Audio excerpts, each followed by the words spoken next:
மருத்துவ உலகம் கைவிட்ட ஒரு நோயாளி, வாழ்வாதாரத்தை இழந்த ஒரு ஏழை, தற்கொலை விளிம்பில் நின்ற ஒரு பக்தர், இவர்கள் அனைவரையும் ஒரு சாம்பல் காப்பாற்றியது என்றால் உங்களால் நம்ப முடிகிறதா? அது சாதாரண சாம்பல் அல்ல, ஷீரடி துவாரகாமாயின் உதி. யார் இந்த சாய்? ஏன் இன்றும் கோடிக்கணக்கான மக்கள் இவரை தேடி ஓடுகிறார்கள்? 19ஆம் நூற்றாண்டில் ஒரு வேப்ப மரத்தடியில் சிறுவனாக தோன்றிய அந்த மகான் பின் அமர்ந்த இடம் ஒரு பாழடைந்த மசூதி.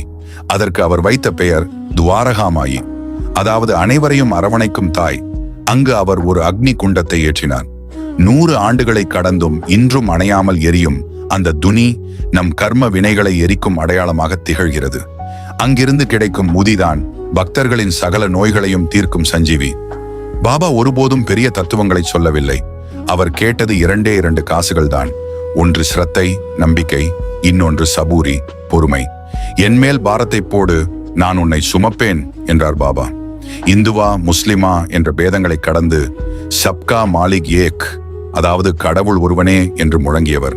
அவர் உருவத்தில் தத்தாத்திரேயரின் அவதாரமாகவும் உள்ளத்தில் கருணை கடலாகவும் பக்தர்களால் போற்றப்படுகிறார்.